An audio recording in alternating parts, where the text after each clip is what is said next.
Hello, everyone, and welcome to yet another edition of Wednesday Night Shooting.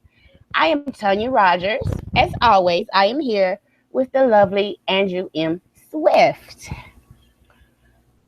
hello to the folks, Andrew. You got to speak now. Hey guys, what's up?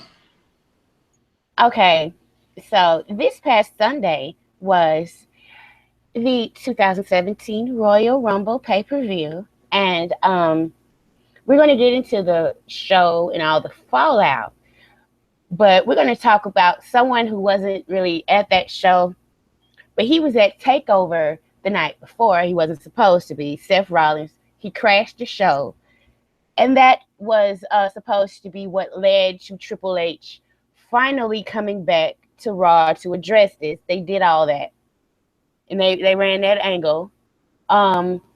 And then, instead of physically confront Seth himself, he had Samoa Joe confront him, which brought, that was, I guess, Samoa Joe's official call-up.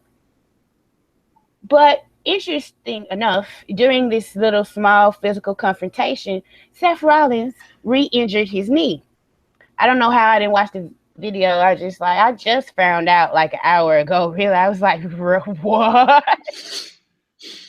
What is this? How did he? But so that leaves the plans, because basically we've kind of known ever since Seth Rollins was injured the first time that he and Triple H would be facing each other at WrestleMania this year. That was the plan. That's always been the plan. But I guess he could come back in time for WrestleMania. I guess I read that.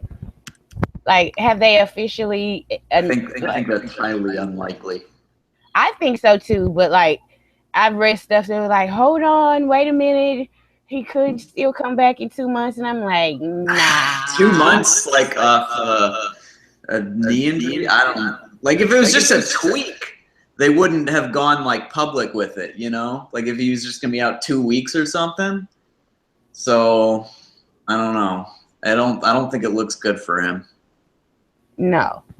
So we're all speculating, well, what are they going to do? See, to me, it makes all the storyline sense in the world to just be well, that's done for now. Triple H won. He can go back to being the creator.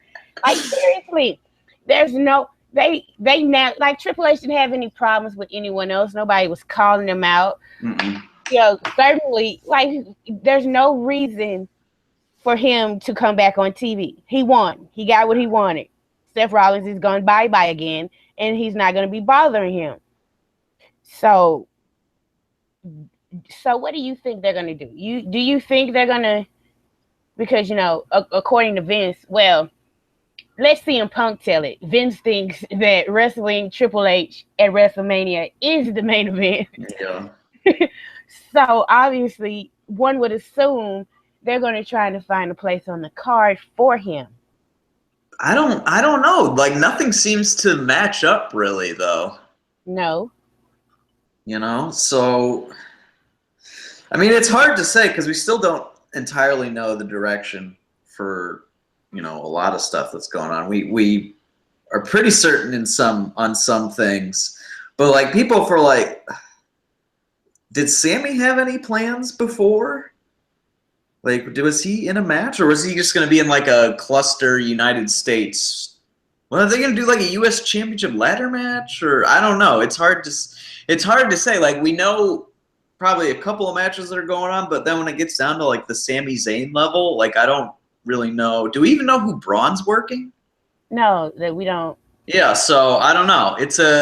It's kind of up in the air at the moment. There could be some weird multi-man match that they have planned in for the U.S. Championship, U.S. title or something that they might pull someone out of to give to Paul. I personally think they'll just not have him wrestle, but because I don't know. There's nothing that really makes sense to do off of a 2-month build. Right. It's the only one possible thing would be is if KO confronted him, on like next Monday and was like, "Why'd you bring like Samoa Joe? I thought like I was your guy or whatever, and then you could turn KO face or something." But then they have those plans for those. That's kind of crazy though. Why would he care? Like, Yeah, I know. Like, it's just a thread to pull at, you know. Like, there's no real justification, but you could do something. Also, it is kind of curious how like KO has never said anything about how Triple H just gave him the title. And like, I mean, he told Stephanie this past Monday, you know, that he's doing his best to like live up and make them proud or whatever. I didn't hear that. So yeah, when he was trying to get out of the match with Braun, and he was whining the whole goddamn night. When he was whining to Stephanie about that, like, he was talking about how he's doing everything he can to make them proud in that vein. So maybe they could take that and Triple H be like, well, since I came back, by the way, I'm not proud of you. Yeah. You know, but Triple H is so good that he's going to go in the ring and give a promo about KO and totally make himself the face like he did with Seth. Mm-hmm. Totally and completely. Like, I don't like this. Almost is a blessing in its disguise for Seth. Because, like, a little bit, yeah. He was about to get buried. He was about to get. Okay, that's just the promo he gave with Steph. Now, I did the Raw reviews. That was the first week. I said I was going to stay on and just do the Raw reviews for the Road to WrestleMania, but they really are trying my patience. First week out, and I was like, so fuck. But anyway, like, so I'm going through the comments, and most people are pretty much like with me, like, yeah, it's kind of weird. He's threatening Stephanie and Triple H's kids, but of course, there always has to be some Seth Rollins stan that's like, oh, it makes perfect sense, and blah, blah, blah, blah. I'm like, you can say all you want to that this makes sense, but this, the way he is behaving, especially Stephanie didn't like it. I mean, they're so good with their burials. They are so good. Stephanie was not her usual Stephanie. She wasn't insulting. She didn't try to slap him. She didn't do anything that would get her heat in that segment. She did not. Her confrontations with Roman were designed better to get her heat than that segment with Seth. Triple H has yet to show his ass for Seth Rollins. Yet. This whole time. He showed ass for Roman twice. It just didn't fucking work. And everybody remembers, oh yeah, he did the mocking Roman Reigns. But he did that once. He got that shit in good. A good beat down. Everybody loved it. Yes. He knew that was going to work. But he did that to him once. Then he did one promo where he was like, wrestling is my religion and I'm doing this all for you. But that was like, I feel after he was like, you know what? This ain't gonna work. So let me get myself over. Right? So, yeah. But with Rollins, it was right out the gate. Like, yeah, NXT, that was great. Seth Rollins looked like a baby face with fire. But like, he doesn't work on NXT. He works, and people like, well, you know, he doesn't book that show. People don't really understand Triple H's title. He is the executive vice president of talents, live events, and creative. He's the executive vice president of creative. So don't tell me what Triple H cannot get on the air and what he can. So, like, it's crazy. Well, I mean, I think there is some. I mean, in NXT, it's like all trips. Like, you know, he can do whatever he wants basically to book on that show. And, you know, he certainly has some input on Raw, but is not the final say. So, like, I feel like that's the whole. I kind of feel like that's what it comes down to, though. Like on NXT, it's like Seth is booked to like look like a really cool dude, like making a surprise appearance on TakeOver, storming the ring, cutting a promo, you know, and then Tripp's backing down from him, you know, doing that whole like, oh shit, You know, I'm just gonna send my security out and just walk away. So like that's like specifically designed to make Seth look really good. But the Raw segment was not. Like the whole kids bit and like saying like, get out here, Buttercup. What did he call her? Buttercup or something? Get out here, Buttercup. Or he called her sweetheart. He called her babe. I think he used at least two of those sorts of things. And both times I was like, oh, all right, well, we're over his face turn already for me, you know? Like, I was like, because Saturday, I was like, yeah, I'm into Seth now, you know? Like, I was on board, and then literally Monday when I saw that clip, I was like, oh, man, that's over. Listen, though, you've been writing about how Triple H is this great worker. So doesn't it make sense that if Seth gets booked well on his show and then doesn't get booked well on Raw, everybody's gonna be like, well, Triple H did everything he could. You see how he did it. Oh, well, I mean, yeah, okay. Okay, you're hard as hell. You are not wrong there. To be fair, that is a valid thing to bring up. However, but it also just could be that like Vince is bad at writing like a babyface promo for a guy like Seth Rollins. Like that could also be the case. I do like your nefarious theory though, because that's a lot of fun. I do love my Triple H conspiracies. It falls in line. It really does. But we'll see. You got anything to add to this? Because I mean, like, we really don't know anything. They haven't told us so. No, I mean it's a really bad break for him, you know. He's gonna miss Mania 2 years in a row. 2 years in a row, and effectively the Rumble 2 years in a row.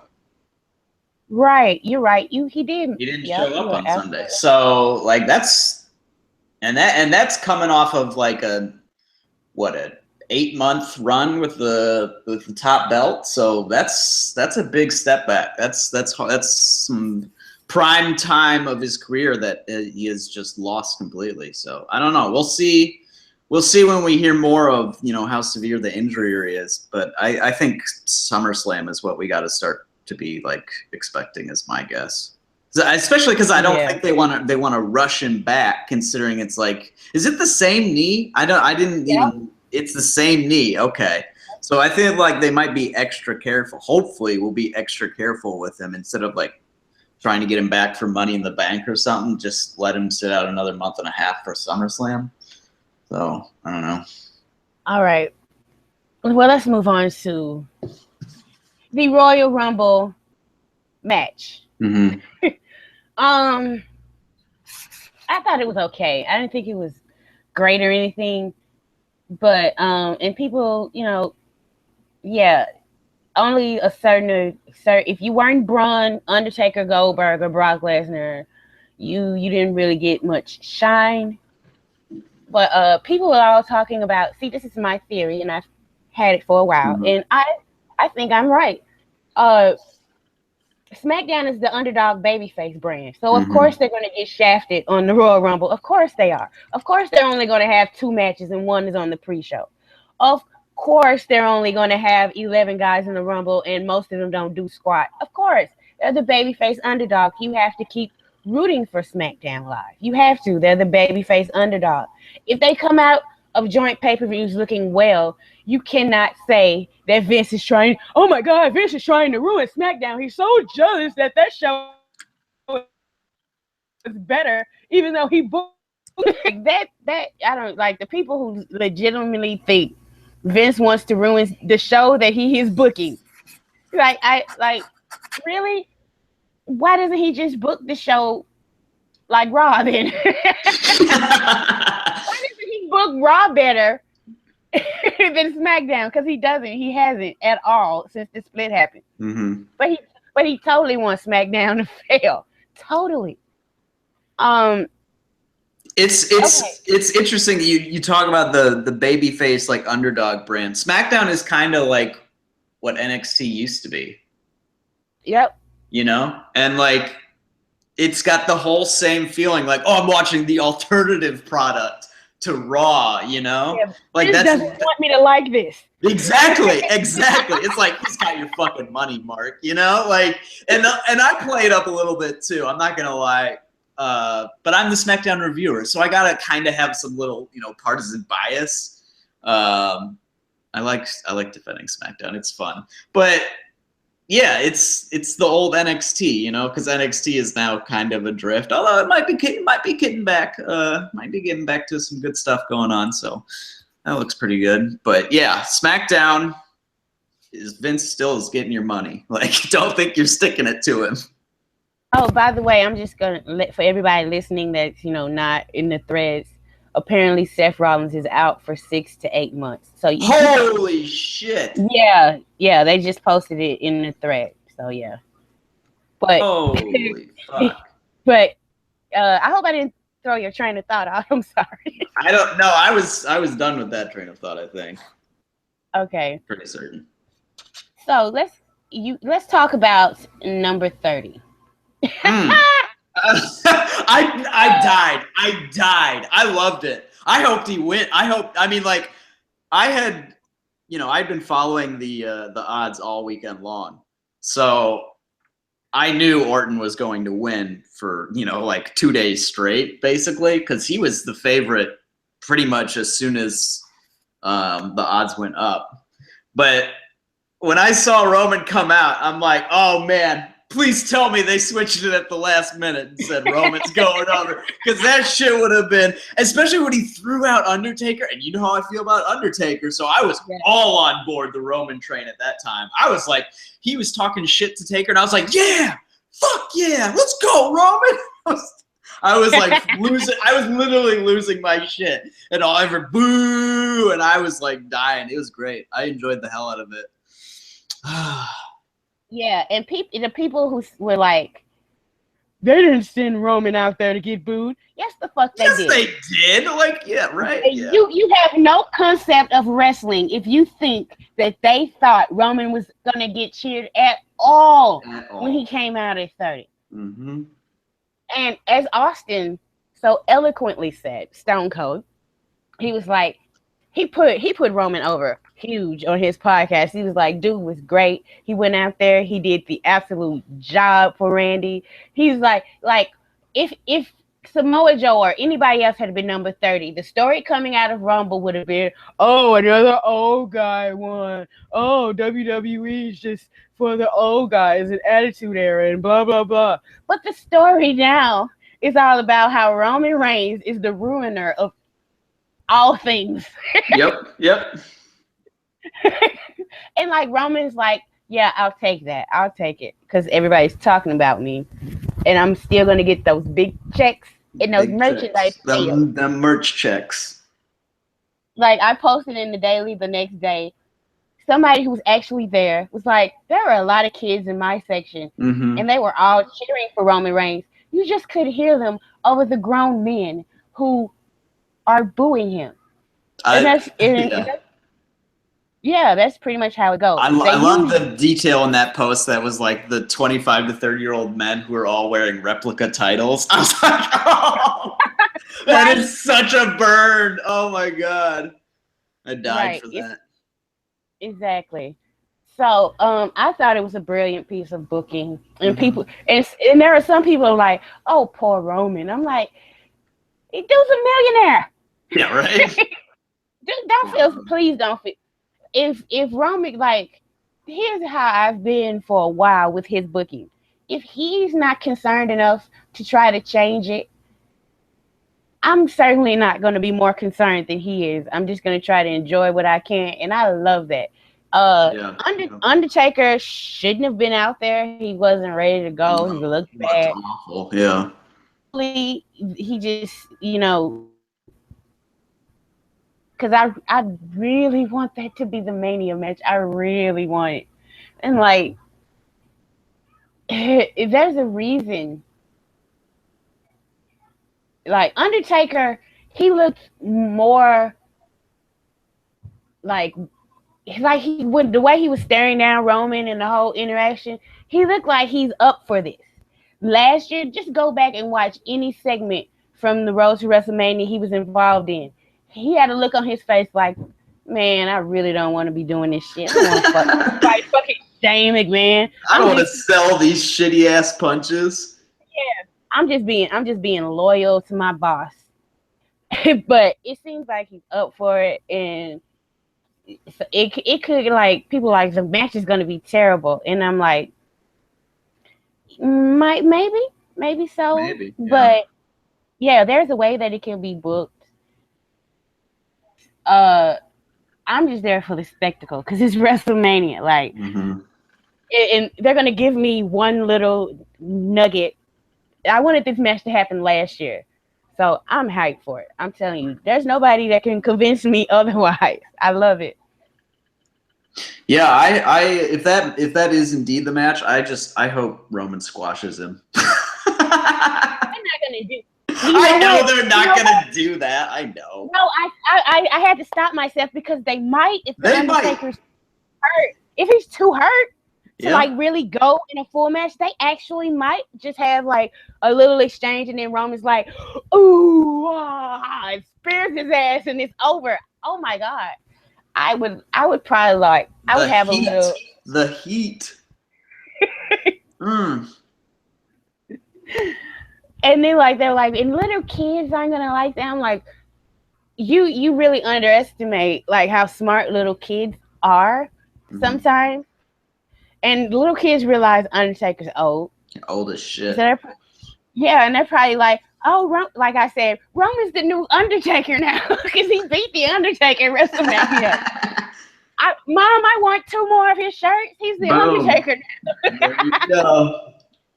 While the grown men with replica belts are like, this is bullshit. This is bullshit.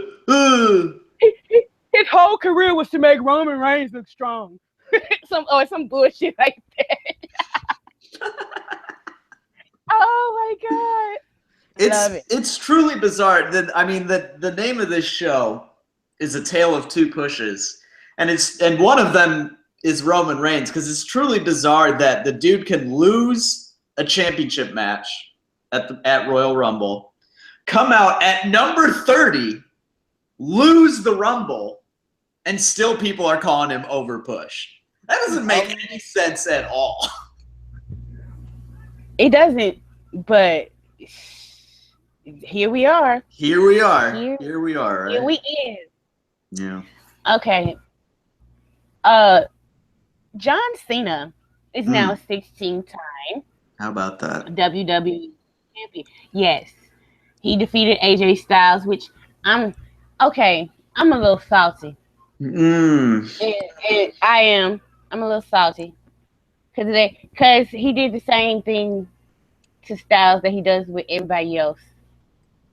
I just wanted it to be different, but I realize there's not gonna be any little wrinkles or character traits. I just have to get over that. That's my issue.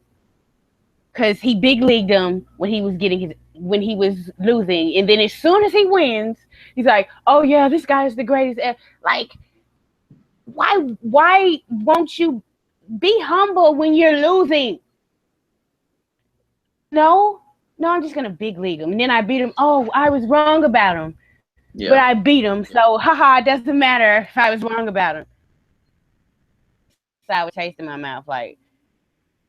About AJ, I was like, oh, now you're gonna put him over, huh? Like, doesn't matter. You got his title.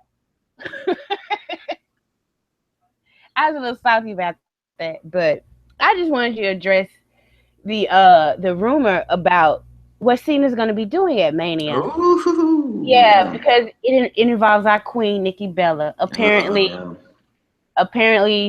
her neck is just not gonna cooperate, and she's gonna have to retire. So apparently the match for Mania is John Cena and Nikki Bella versus Miz and Maurice. I know some people are not going to like it, but I really think those people are going to be in the minority because Nikki Bella seriously only gets heat from these mouth breeders online. Yeah. That's her. Everybody else loves her. So I think John Cena and Nikki Bella, and like that's her last match. I think that's going to be one of the greatest. If this is actually going down at Mania, that's probably going to be like one of the biggest highlights from the show, because like everybody else, all the heels are probably winning. Yeah, right. Oh, for sure. And also because Nikki Bella is not going to be involved in the SmackDown women's title picture. Apparently, Becky's supposed to get her. She's going to get her WrestleMania moment. So that's great. Everybody who's saying Becky deserves better. She doesn't deserve this. She's always losing. She is right now, as of now, until plans change, she's penciled in to get her WrestleMania moment.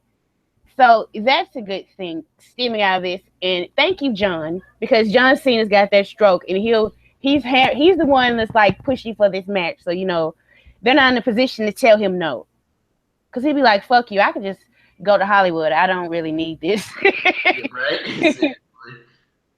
If Becky Lynch does indeed win the title at WrestleMania again, thank John Cena. Oh yeah, that's. I'll tell you what, I would make that match the main event. Like, not even kidding. I don't have any interest at all in Brock versus Goldberg. I don't care whatsoever about that. Like, put that on the pre-show. I'll be very happy about that. Like, it's gonna be 4 minutes long. It's not gonna be interesting. We've already seen the interesting thing about it. What are they gonna do? Work like a fucking grapple fuck match? 12 minutes of grappling now? Like, no, it's right. It's not like either of them can go like an extended, like lengthy match. So I don't know. That's gonna be dumb. But the spectacle of Miz and Maurice versus Cena and Nikki, oh my god, that has got WrestleMania main event written all over it. Yeah, I wouldn't mind if that was for me at least. Yeah, like I know, and a lot of us smarks feel the same way. We're like, it sucks. It's really sad about Nikki. It really is. But goddamn, if that's the match, shit, sign me up for the main event. Seriously. Wow, that's awesome. That's great. So that means that the WWE title match is allegedly Randy Orton versus Bray Wyatt. That's the plan. But I hope, because even in like dead ass Corpus Christi, they got a "We Want Harper." Yeah. Yeah. chant going. So even if he doesn't win the match, just to have him in the match in a triple threat, especially with the added stip that he will not hit Bray Wyatt. Like, he wants to Sister Abigail him for some reason. Like, he wants to do that, but he will not fight Bray Wyatt. Mm-hmm. He will not go into fist. So if he could be added, that would be great, because I think he kind of deserves. He's the one who's been driving the narrative of the angle. He's the one that's made it very, very, very interesting.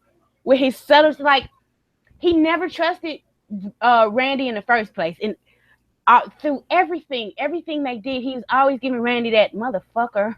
He was always giving him that look, and he was the one driving the narrative. And I just think it would be a shame if he was left out of the overall story. You know what I'm saying? So I really hope they decide to put him in that match. Who would win? Like, I don't think Harper would win. Who would Bray? Bray should definitely, because he's supposed to win the title in the Elimination Chamber. Yeah. I think Bray, what I think should happen is that at the end, Luke Harper's like, "Fuck you, Randy," and they double team Randy, and then he just sits back in the ring and watch Bray pin Randy, and he's the champion. Cause like Eric Rowan's got to be back soon, so yeah. he can have Luke Harper and Eric Rowan, and he's the champion, terrorizing SmackDown. That's how I was like. Randy Orton doesn't need another title, he doesn't. No, he really doesn't. So Bray should win, no doubt. But I hope Luke Harper's in that match, because I feel like it helps the overall story. Yeah. Yeah, I agree with that. Harper has definitely been like the driving force of that story, like for sure. And it's been going on for so many months now. By Mania, it will have been like a 8-month long story, which is unheard of in WWE. Like that's insane to be basically telling one consistent narrative thread for 8 months straight. That's really impressive, and doing it well too, and like starting at a point where a lot of people were like, I don't care at all about this, and then like getting to a point where a lot of people are like, yeah, that's the title match of Mania, sign me up. Like that's quite an accomplishment right there, you know, especially the guy who was like as dead as Bray Wyatt was going into the brand split. So I don't know. We'll see. It's weird to me because, man, I don't know. I'm not a huge fan of. I'm just not a huge fan of taking the belt off AJ. I gotta say it. I'm just not, especially with like what the rumored plans are for him. And I know it's like a big deal, but man, I do not care at all to see that. You know, I feel like. God, I don't know. It's Mania. Like I'm at the point where I want things for WrestleMania that aren't like the concept for WrestleMania. You know, it's not like good storytelling matches, you know, like classic matches to end good stories. Although we were just talking about it for the title, you know, but it's not what I want it to be. It's the spectacle, which sometimes can be good with like the Cena Nikki mix tag with Miz and Maurice, but sometimes like when you got people like Shane McMahon possibly working the best wrestler in the world, it's just that's kind of a letdown. I don't really want to see that.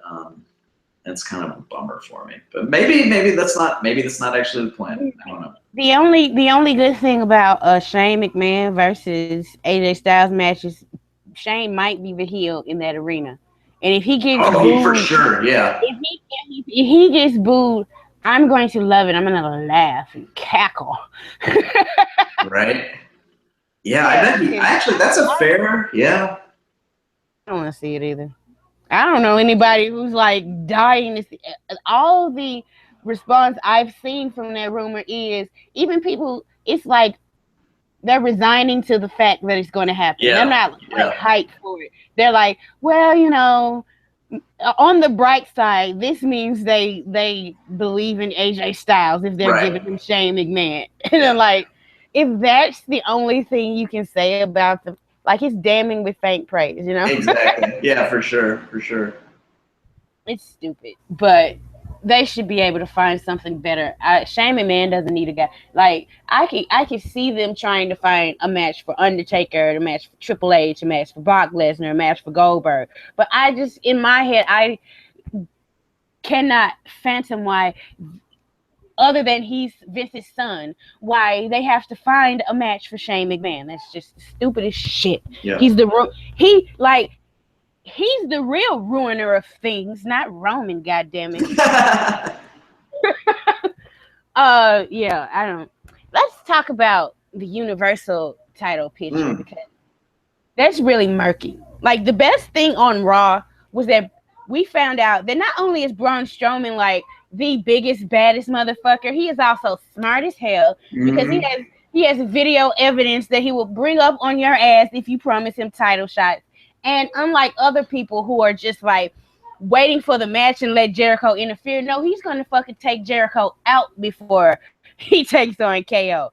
That like turnover so huge on that show. So I don't think he's gonna be in. What I think is gonna happen is that Goldberg, because Brock Lesnar challenged Goldberg at Mania, I think Goldberg's gonna be like, "Fuck you, guy. I've already beat you. I don't have anything to prove. I don't have a reason to fight you. I want to be the Universal Champion." So they're going to give him a match with KO at Fastlane. And I fear for KO. I do too. Because Goldberg can't work a long match. Nope. So I think KO is going to get squashed. And I think the Universal title program is going to be Brock Lesnar. And people think Brock's going over. I I don't know. If it's for the Universal title, I'm really going to doubt that Brock's going over. Like, really going to doubt it. Because Goldberg just signed a contract to be on 3 Raw brand pay-per-views after Mania. So, in a row, if he's not going to be the Universal Champion, what the fuck is he going to be doing? Yeah. There's not so many guys they're going to be putting him in the ring with. So I think this is my opinion. Some people are like, they're going to have Jericho lose the title to Sami Zayn, the U.S. title to Sami Zayn. And then Jericho's going to get mad because KO didn't help him defend his title. And then he's going to, turn face, and the Universal title program is going to be Jericho KO. Now, that makes a whole lot of sense. It does. And if there were no part-timers around, I would think that would be the Universal title match. But they have Lesnar and Goldberg, so I think that's going to be... that's the only reason, I think, because Vince is, like they said, this is his little special pet project. So I think he's going to, put a title on... Because, why would Goldberg take up the challenge of Brock? Yeah. Why should he care? I own you. Every time we're in the ring together, I win. No, you're not next. You were the last guy. I'm looking next. I'm moving forward. That picture isn't gonna get resolved until March when Fastlane happens. So yeah. When is it early March? Yeah, I think it is. I'm not really sure what day it is. 2017. So wait, what? Oh, that's 2015. That does not helpful. March 5th. March 5th. In Milwaukee. Okay. Yeah, I don't know. That's difficult. I have no idea where that's going, and I don't know what's going on with Sammy. I don't know what's going on with Braun. There's a lot of open questions, and Fastlane is a full month away, so we're not going to really have answers until then, at least. So I don't know. We'll see. It's going to be an interesting time on Raw in the men's division. Yeah. So, okay, let's jump from the Universal title to the Raw Women's Championship. Now, before Monday's show, I thought it was legit going to be Nia Jax versus Charlotte. I did. But I do think it's going to be a fatal 4-way, and Bayley and Sasha are going to be in there so Sasha can turn on. I think they're going to put Bayley over. I do. You're laughing. But I think, listen. This, if it's a fatal 4-way, Charlotte doesn't get pinned. Oh, I will be... Listen. So Charlotte can continue to say she's never lost a singles match, a one-on-one match. See, they'll still have that narrative that Charlotte's never lost a one-on-one match in pay-per-view. And they can still say 16-0 or probably 17-0 because she's probably facing Bayley again at Fastlane. Who knows? But I think Bayley's going to pin Sasha to win the title. Yes. And then that's such a bad idea. And then Sasha's going to turn on her because they planted the seeds this past Monday. That is having her pin Sasha is a big mistake. Pinning Nia, okay. Pinning Sasha is a big mistake because that's going to mute the reaction that you want. Because people are still salty about Sasha. Some stands, like this guy, like this motherfucker over here. But I think WWE does not foresee anybody turning on Bayley. I honestly don't think to turn on Bayley unless they keep giving her suffering succotash type promos, which they might. They might. You never know. They might. But I really do think, and then Charlotte and Nia will spin off into their own feud. And then Sasha Bayley. But that's all speculation. I'm fully prepared for Charlotte to pin all three in the middle of the ring, and think WrestleMania is fully prepared for it. But I'm just saying what I think they might do. Yeah. You know what, Tonya? I've been coming to the conclusion over the last couple of weeks, and I had some money left over, so I took the advice of one Randy Orton, who I don't know if you remember, but way back at the beginning of his Wyatt family angle, cut a promo backstage and said, "If you can't beat them, join them." So, yeah.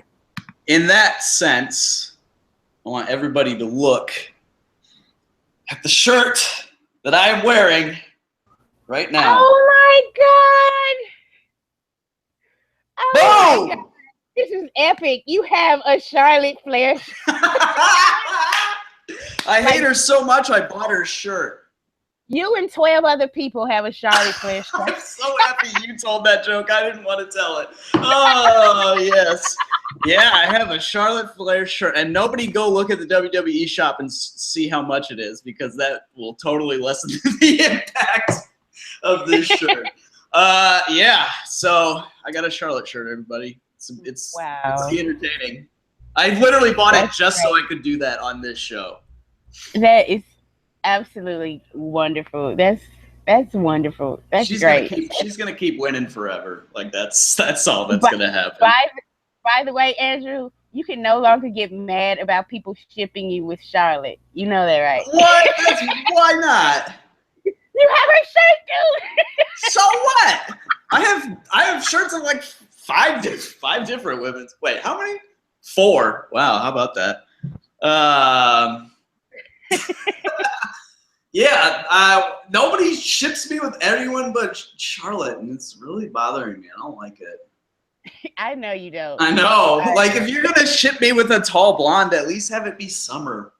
You know? Come on. Like, seriously. Oh my God, I'm literally crying. Greatest thing ever. Oh my God, that's wonderful. By the way, I just want to let people know, like, I know that there's some people who watch my show and they enjoy my takes and they cannot stand Roman Reigns. I'm going to tell you, the reason why I picked this picture right here is just so some people can say, oh, he used to be tag champs with Tyler Breeze. That's kind of cool. Seriously, I was like, maybe somebody will like him after they see this picture. I just got off topic, but what was his name then? Leaky or something?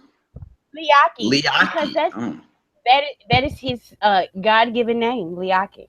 Wait, no shit. Yeah, that's his first name. It's not spelled like leaky, and there's a T in there. Oh, I don't know how to yeah. Yeah.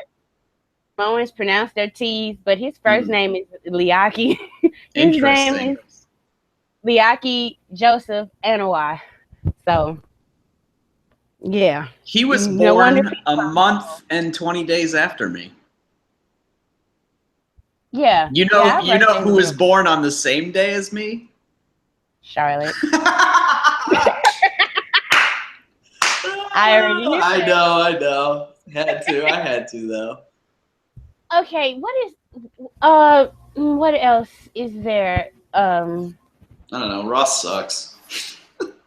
Like, I gave the show an F. It was a high F, but I gave it not because I didn't think the show was bad per se. There were only a couple of things that were bad. The reason why I got an F is because this is your Royal Rumble Fallout show. This is like the first show leading to WrestleMania, and you give me a dull show, and then you give me Braun being wonderful, and then you bring up Samoa Joe and think I'm supposed to get excited about it. No. You're the flagship show. You're the big moment show. You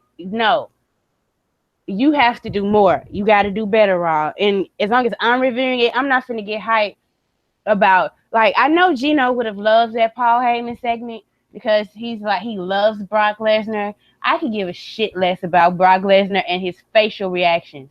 I don't give a fuck. That's all I see you do is react to the shit Paul Heyman says. It's not cute. I don't care. Like, yeah, it's a lot of people. It's a couple of people that were like, you're way too harsh, dude. I'm like, if this was a Raw in like the middle of September, it probably would have been like a B+ show. It's a fucking F because it's your Royal Rumble Fallout show, and this is what you give me. Get the fuck out of here with that. A bit excited about Roman and Braun. Although, like, who wins that? Like, they keep putting people together where neither one of them should be losing. Braun should not be losing on the road to WrestleMania. Roman should not be losing. So if we figure it's going to be a screwy finish, what's the fucking point of the match? Just to have a match? Like, no. Isn't that what Raw is? Just to have matches? Like, for the most part, yes, to have matches and to keep the lights on until the part-timers show up. mm-hmm. But it's sad, and they need to stop doing that. Because, like, it lessens my excitement when I kind of already know there's not going to be a definitive winner. And if there is, like I know there are people who are going to be pissed off that Roman beat Braun regardless of when it happens. But, like, and I think it should happen. I absolutely think he should be the one to pin him first. I do. However, before WrestleMania, or they could do, though, is make a multi-man match for the Universal title, and then like have Braun in there, Roman in there. They should just have every match at Mania be a multi-man or multi-woman match. Will be. Right, I'm talking that's about kind of what it's sounding like. Trying to get everybody. They have so many wrestlers now, and like to have all these singles matches. Like, people are complaining about a 6-hour show. Shit, to be 12 hours. Yeah. Right. You'll be watching with tears in your eyes, like, you know what? I'm going to bed. Forget this man. I'll watch the rest tomorrow. But I think, that would be a better idea than just straight up Goldberg versus KO. If there's a multi-man match where they can kind of hide Goldberg, that makes more sense. That actually makes more sense to have a fatal 4-way with those 4 guys, and then Goldberg pins whoever. Like, fuck, Vince will probably have him pin Roman. Shit. No, I don't think so. I think whatever Roman's doing at Fastlane, the lights are gonna go off and the gun's gonna hit. I do. Whatever Roman's doing, he's gonna go for his spear, and the lights are gonna go off and the gun's gonna hit. You know, dong. And the lights gonna come back on, and the Undertaker's gonna kick him in the dick. Because that's what he does. Taker's secret weapon, the dick kick. He's like, shit, I'm too old to be tussling with these young bucks. I'm just gonna kick him in the dick. That's, you know what? I wish I could get I wish I could put money on that scenario happening right now, because I absolutely would. Now that you've said it, holy shit. Yeah, I think Roman's gonna get kicked in the dick at Fastlane. I do. Okay, I like it. Well, let's talk Elimination Chamber. It has John Cena defending the title, of course, in this chamber, and Baron Corbin, Miz, Dean Ambrose, AJ Styles, and Bray Wyatt are the other 5 guys. This is apparently when Wyatt's going to win the title, and we kind of already talked about that. This is because, everybody, the thing about the Elimination Chamber is everybody has to be pinned. Everybody except for the winner. Yeah. So, what I hope is that they break from, because I hate the Elimination Chamber. I really do. Like, people will be shocked, like, really? And I'm going to tell you why. They always agent the match so formulaic, where people are just fucking around and doing shit until all 6 people are in the match, and then they start eliminating people, and then the order of eliminations is so predictable. It's like the person they're pushing the least is gone first, and then the 2 people who are really beefing are the last 2. It's So I really hope they break from that and we get to see some eliminations, like some special matchups, one-on-one, and some eliminations that happen before all of the pods have been opened. Like, I really hope that happens. But like, who would you say? Who do you think the final two are going to be? Because I think the final two might be Bray Wyatt and John Cena. I think they. Yeah. Because if they're making Wyatt, you know, the champion leading in, they're gonna kind of want to make him look strong. So they're probably gonna have him pin the champ to win the title. Yeah, I think that makes sense. I buy that. Or it could be super interesting and they could take Cena out first. I mean, they'll never do that. Wow. They'll never do that. But no. But like, if they did, who would pin him? Styles. Yeah, because then Styles is like, oh shit, here we go. I'm back, baby. But then he has to get through like 5 more guys. My God. Right, that would. Like, nobody would buy that, like, in the beginning, and they just have like a 5-minute match. Well, maybe they could, because it's like a hardcore match. So if AJ Styles brings in like a chair, he has something hid, a chain or something. I don't know. It could work, but I think we're gonna see all 6 men like a clusterfuck, and then predictable eliminations. And if they have, I hate the way that match is formatted. And it's the only elimination chamber matches that I've liked is when they've broken from that. And they very rarely do. Like, I hate that. Yeah, I mean, like, a 6-person match is hard enough to structure, but the fact that they're all contained and like nobody can just like lay around on the outside for like 5 minutes, you know? Like, you can do it, but you're clearly in the ring and people can see you, you know? So that's kind of weird. I don't know. I don't know if I guess I saw 2015, but I think I must have blocked all that shit out of my head. So I don't remember. Yeah, oh my God. Other than Kalisto climbing, I'll never forget that image. But they were both terrible. Like, they didn't have any. The one for the IC title was funny because Mark Henry's pod got broke and he didn't know what to do, and then you could literally, like, it was a business like, you can't really expose the business, but like, it was a business exposing moment because they're literally standing there, and Dolph Ziggler's literally, you could see Dolph telling people, okay, you do this, and then they're like, okay, reset, let's do it. No, God, no.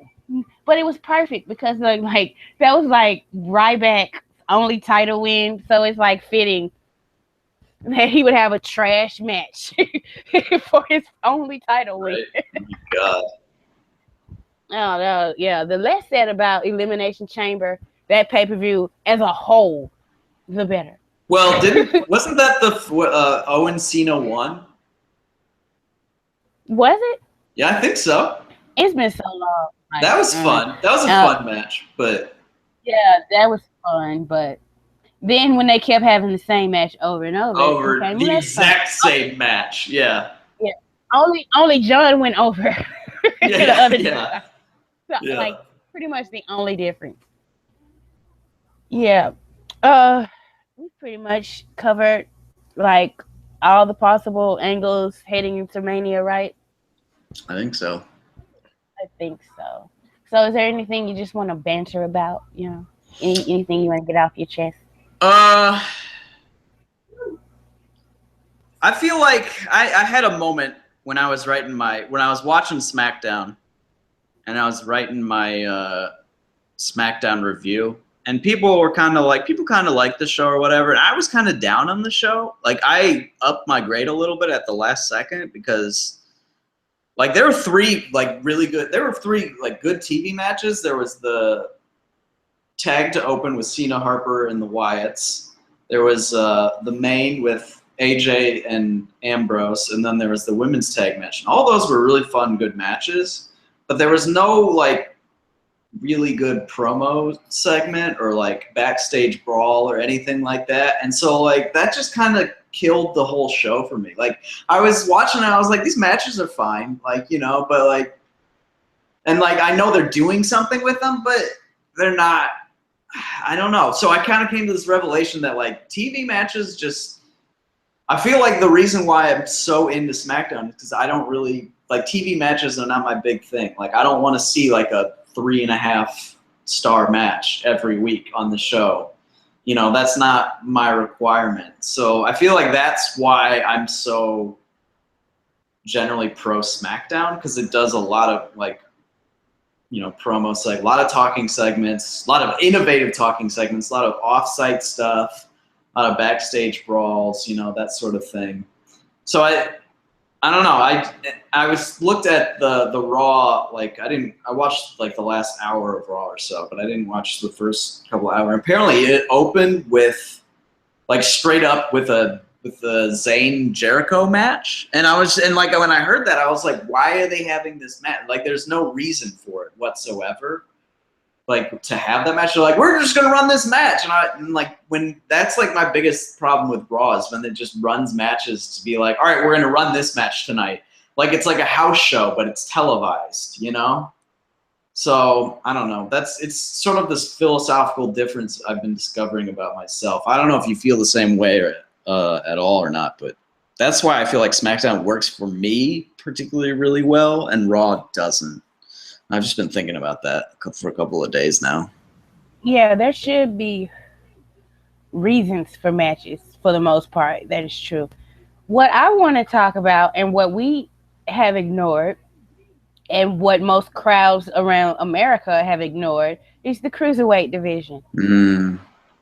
Neville's doing good work, but like in order for an act like that to actually work, you have to have a babyface opposing him that the crowd is into. And I think they might get there with Jack Gallagher, but they're not there yet. And so it just kind of seems like crowds don't like. At first crowds were responding to Neville, and now they're giving him the same silent treatment they were giving all the other little babies.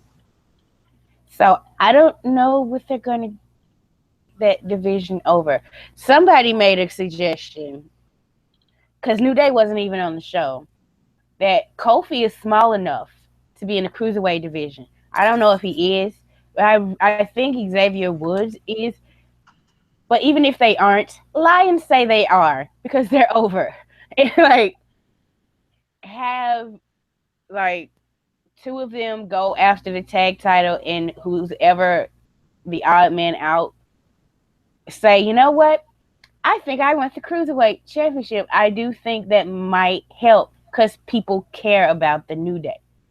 Like they don't about like anything that's going on. Like literally, Tony Nese's gimmick is that he's boring.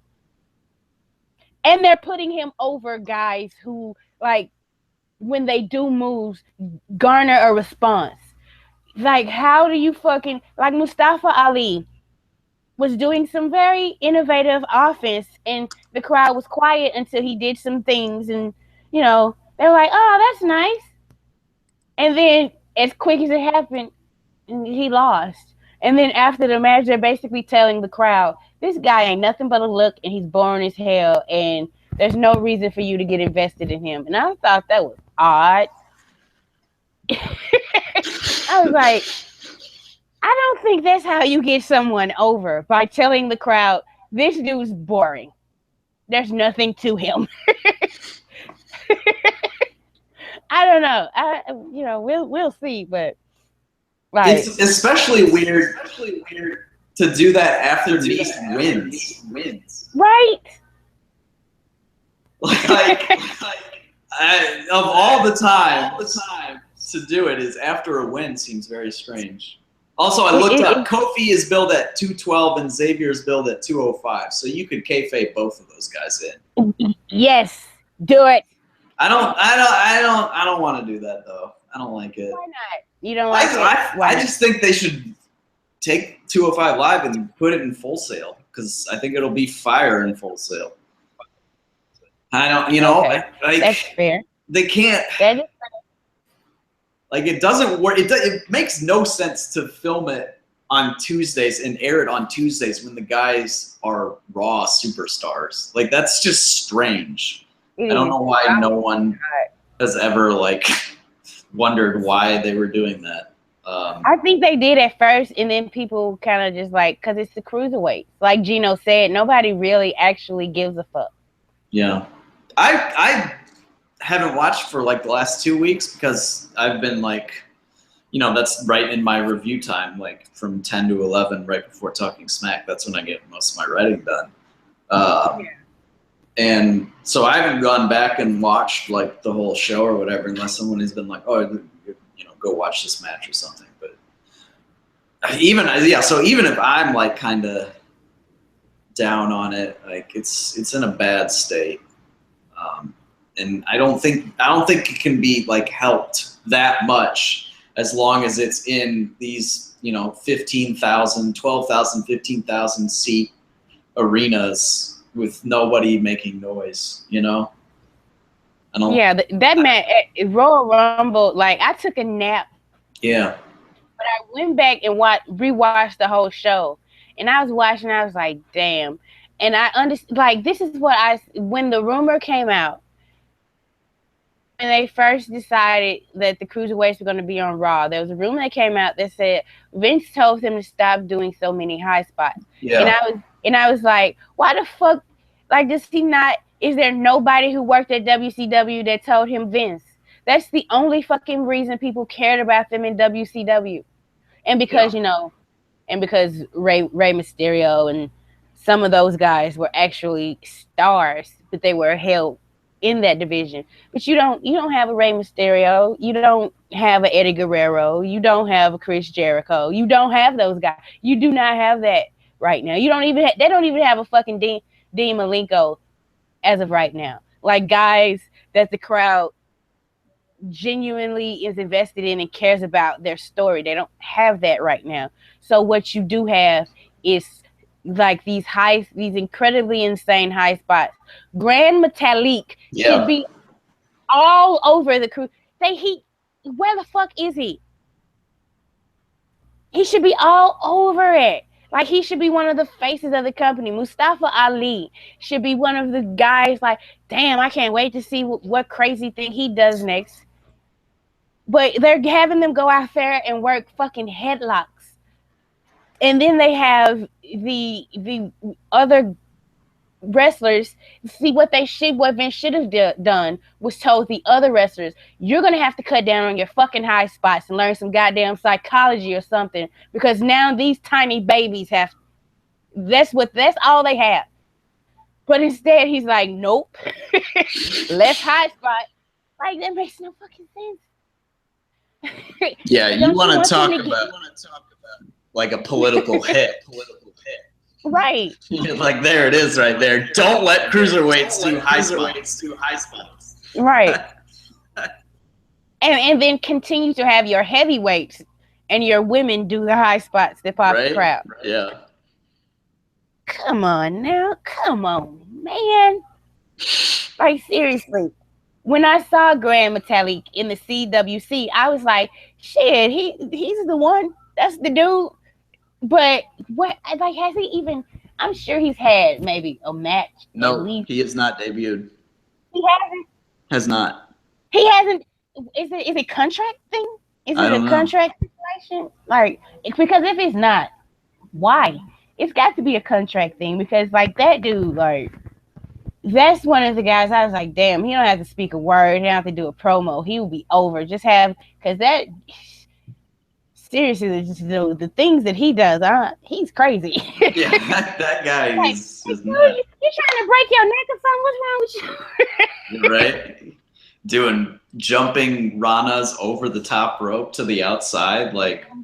Oh God! I remember like the semifinal when like there were a bunch of like WWE folks in the front row or whatever, and it was Metalik versus Zack Sabre Jr., who, by the way, has a great shirt right now out. I don't know if you've seen it. It says it's a black shirt with white lettering that says, "This wrestler armbars fascists." And I think the proceeds go to the ACLU maybe, or some other organization. It might be the ACLU, but yeah. So everyone should check that out if you like Zack Sabre Jr. I think that's a great shirt. But yeah, I remember Metalik doing some of his crazy ass spots, and like I looked and I'm like, no, Sasha's in the front row. No, don't let her look at this shit, like, you know. But turns out. Doesn't matter because cruisers don't do any spots, you know? Like, doesn't matter at all. So she can just do whatever the hell she wants, but not the cruiserweights. I don't know. It's very, very odd. Yes, they should have them. They have them wrestling the WWE style, and that's wrong. They should be having them wrestle Lucha Libre and Japanese strong, which they kind of do. Like some of the strikes.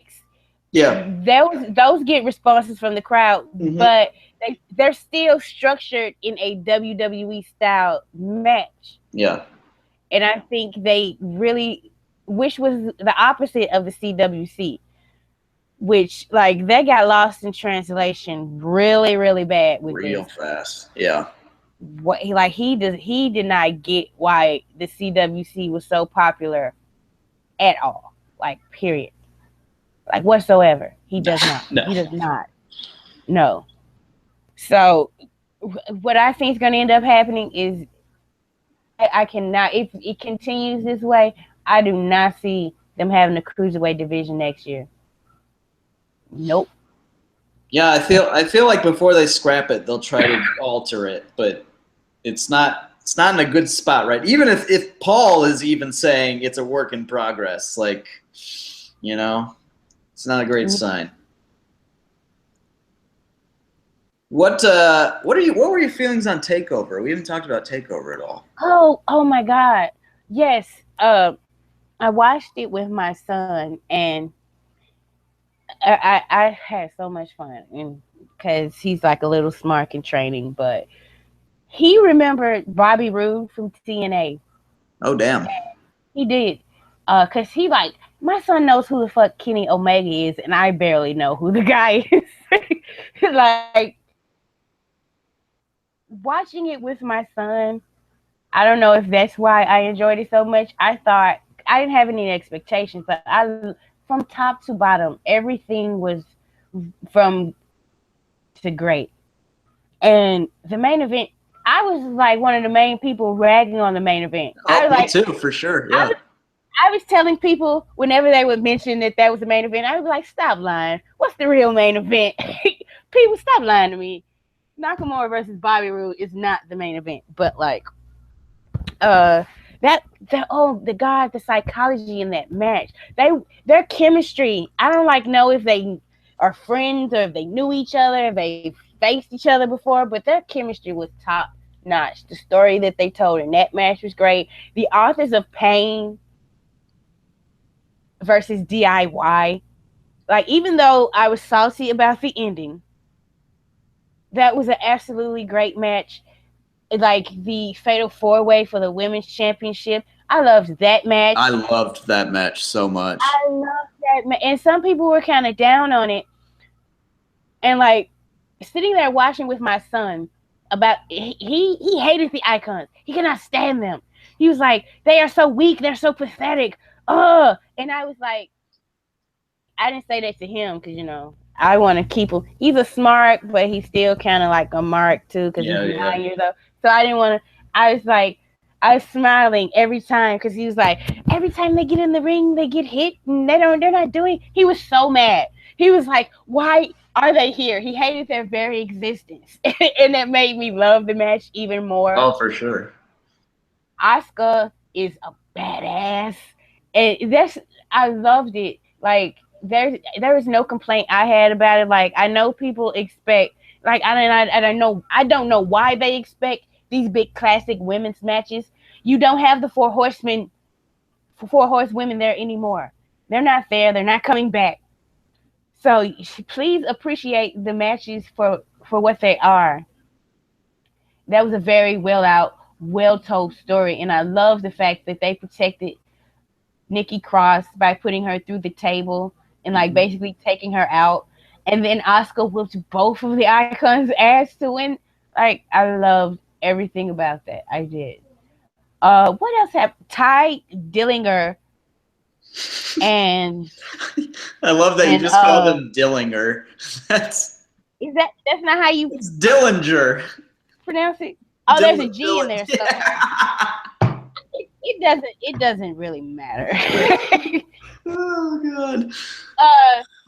I liked his match. I don't get why people were saying it made him look weak. Like, they had to cheat an awful lot to beat him. Sanity did. They had to cheat an awful lot. They were cheating through the whole match.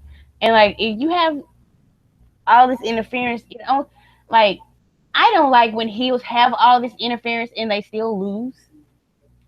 So, like, if you're cheating, cheat with a purpose. You should be cheating to win, not cheating to lose. So I didn't have an issue with that either. Yeah, I didn't have any complaints. I didn't have any expectations, and they over delivered. So yeah, that was a great thing to see, because I've been kind of disappointed in like the last couple of takeovers overall. Yeah, it was. I tell you what, it was quite a master coup by Paul Levesque on his conference call, saying he was disappointed in the product because, for one, it motivated everyone who was on the show. Like, all right, we need to step our game up, And I thought legitimately everybody stepped their game up big time. And two, it set the expectations lower for everyone going in. Like, oh, NXT hasn't been that good lately, and even Triple H is kind of down on it. So like, when they did produce, and it was a really good show, but the whole context of NXT being in a kind of a lull and then them putting on that show, like, made it that much better, I thought. Like, the main event, like, as you were saying, I went back and I just pulled up the Cage Side previews, and literally this is what I wrote about the main event match. This is the entirety of what I wrote. Really, they should just have the contest be decided on entrances alone and spare us all from watching the match. Pick Shinsuke Nakamura. Like, that's literally all I wrote. Like, so I was just like, this match sucks, whatever, blah, blah. And then, like, halfway through, I was like, I'm kind of getting into this. Like, like, I'm kind of starting to dig this now. And yeah. I don't know, it just kept, the whole show was just really, just overperformed everything. I really liked the opener. I really liked Strong versus Almas. I really liked the women's match. I really liked the tag match. Everything was like above a 3 to 3.25 for me. And I think like the main, I'd go like maybe 4.25, but everything was just really solid. And like, it helps, the NXT crowds are still remain super hot for takeovers. So that bumps everything up just a little bit. Like, it makes so much of a difference to have like a brand that is hot. Even if NXT isn't really hot, it still has the perception of being like hot and cool. That makes such a difference versus like Raw. Even if like a Raw starts hot, 45 minutes in, you'd be like, this is a pretty good show. And then like an hour later, the crowd will be dead silent. And it's just like, it's because they can't keep up the momentum. They can't keep up. It's not possible to like keep up 3 hours because they don't have enough good stuff, to do 3 hours. Right. They don't. So, and they don't really use their time wisely on Raw either, but yeah. I'm a big fan. I'm a big fan of NXT, and the tapings, they look like it's starting to get back to its best. So I'm pretty excited going forward. Yeah, I'm gonna probably have to start checking out, because I stopped watching NXT like cold. I only watched the takeovers, but I might pop in some episodes. I did want to make a point, and Samoa Joe fans are gonna be upset with me. Uh-oh. But I'm gonna say it anyway. He was in the main event for a good pack. Oh, yeah. And the main events were not that great. And if Finn Balor has had great matches with pretty much everybody else he faced, other than Samoa Joe. Nakamura just put on, like, that match is damn near classic to me. Like, just for the storytelling alone. And then Bobby Roode stepped his shit up, those DDTs. They're just DDTs, but they look vicious as fuck. So, I don't know what it is, but Samoa Joe, he in the ring, it has gone down bad. And then he's on Raw. Like, who is he gonna fight? I was like, I know a lot of people were hyped about Samoa Joe, and I'm like, but that means he has to wrestle. And he's not main event caliber anymore. I don't know. It's not working for me at all. Like, it's to the point where I want to go back and watch his match with Baron Corbin to figure out why that match was so good. And then after that, it's been like, from like, that was okay, to like, this is actively bad. I don't know. Maybe it's the way they aged it, because he was never, like, he talked, the way he talked in his promos, you would think he's going to Braun Strowman a motherfucker. And he's working 50-50 with these guys who are way smaller than him. So, yeah. I don't know. Maybe that was it. But, like, why would, I don't know. It's not, Samoa Joe in the ring is not working for me at all. I'm not excited for his call-up. I'm more excited for Ty Dillinger to be called up. Yeah, but he's going to be on the blue brand. Hopefully so. Because, as I said, Raw does not need any more geeks. And he's going to get less and less over every week he's on Raw. Please put him on SmackDown so he can get over like Rover. Please. Because that's the perfect character for a show like that. He can talk. He's average in the ring. He's nothing spectacular, but he'll do. Yeah. But like, he's got something. He's got momentum. I really do hope he ends up on SmackDown. I do too. Can we talk about the worst thing on SmackDown that really needs to go away in David Otunga? Oh my God. Why is he there? Oh. I need an answer. Like, everybody needs to write a strongly worded letter to WWE about how David Otunga is ruining. Like, he's not ruining it, but he's annoying, and like, he's not needed in the company whatsoever. Like, I don't advocate for people to lose their jobs, but I advocate for him to lose his, because he is not adding a motherfucking thing to the show. Period. David Otunga sucks. Down with Otunga in 2017. It's serious. This is ridiculous. We need to put an end to this. We need to put a stop to this before it goes any further. Yeah, there are very, very few times when I hear something from him and I'm like, oh, that added to the product. And there are quite a few times when I hear him speak and I'm like, God damn it. Like, David Otunga sucks. And he's also being very unprofessional. Like, I had always suspected it, because every time The Miz comes out, he takes unnecessary shots at him. But it became clear when Miz was on commentary, he made some like The Miz was trying to live his life or some bullshit like that, and The Miz cut him down. He's jealous because they're both from reality shows, and Miz is way better and way more successful. That, like, people, every time you hear it, just wait. He always, like, not only is it because he does not understand his job and does not understand that you don't just straight any talent the way he does, but he's doing that because he doesn't know his job, and also he just can't help himself. He's super duper jealous. The only thing he has going for him is that Jennifer Hudson is his wife. It's the only thing. What else is there? But why does that matter to WWE? I want to know too, because Jennifer Hudson don't even want him well, he's not wrestling anymore, so she might be good. But she's never done anything. She's never appeared. She's never said anything nice about WWE. Yeah. She like nothing. So why would that? What did he do to get that spot? I'm gonna look this up real quick. I'm curious now. Personal life. 7 months after meeting singer and actress Jennifer Hudson, Otunga proposed marriage on Hudson's 27th birthday. When was that? When was her 27th birthday? That was 8 years ago. They got engaged 7 months after meeting? Not even dating, just meeting? Holy shit.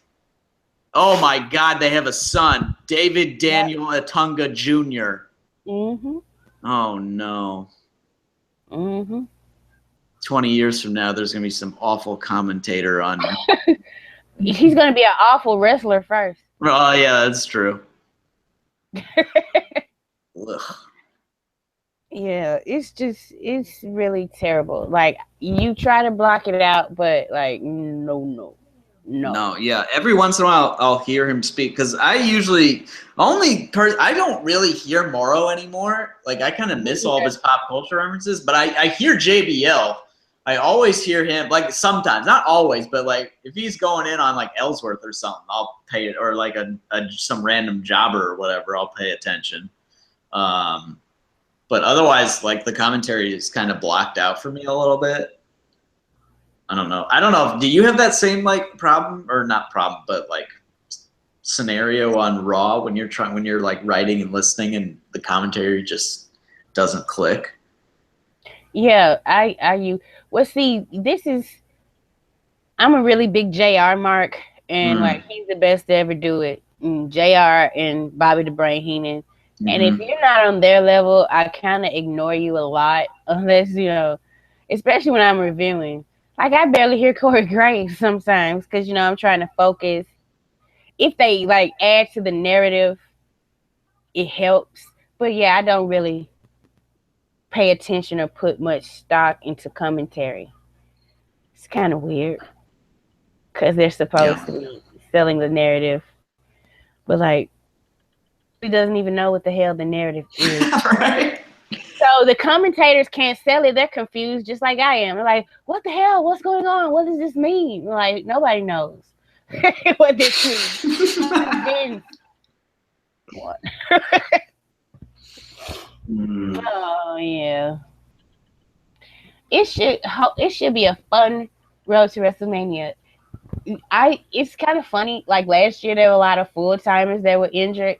And it seems like this time around, like, the part-timers are the ones kind of banged up and nicked up. Like, you work part-time, dude. Why you so... Well, I know why The Undertaker, like the year 2000, that they didn't see The Undertaker wrestling much longer. Right. That was 17 years ago. So I know why he's, like, fucked up. He shouldn't be working anymore.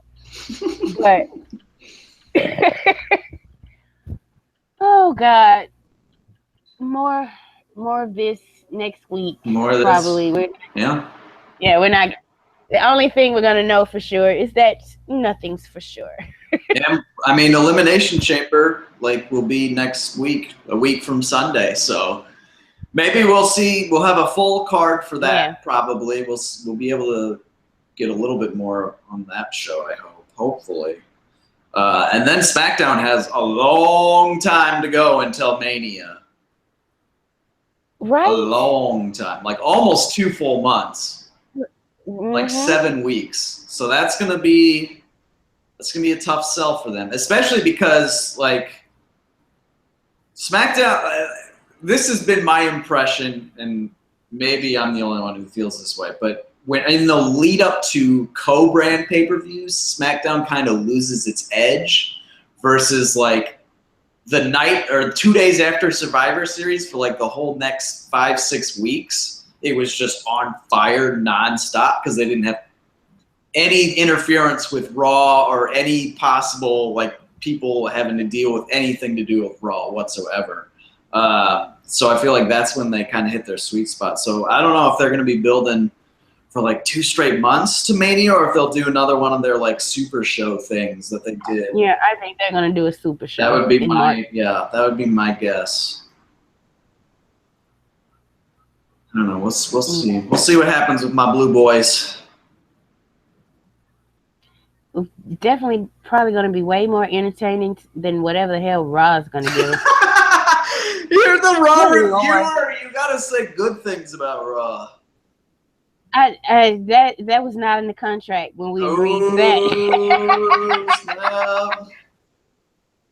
It's like I'm always gonna root for Raw, especially because my favorite wrestlers on that show. Of course, I want the show to be good. Like if it's not good, I'm not gonna sugarcoat it at all. Especially during Mania season. Yeah, especially if they do another tug of war with the belt. Oh God, listen, that never happened. I want to thank everybody for listening this week. And continue to listen. Tell your friends. Tell your enemies. Tell everyone. You got any final thoughts? Follow Tonya on Twitter at Militia Malice Joe. Right? Is that right? Did I get that right? Yes, it is. All right. Follow myself on Twitter at andrewmswift. Follow Cageside Seats on Twitter at Cageside Seats. Like, subscribe, retweet, tweet at your friends, post comments. We appreciate it quite a bit. I assure you. And as always, we are here. We are just fans. We just want this product to be the best that it can be. And we hope that you do as well. We will see you next week. Good night. Bye.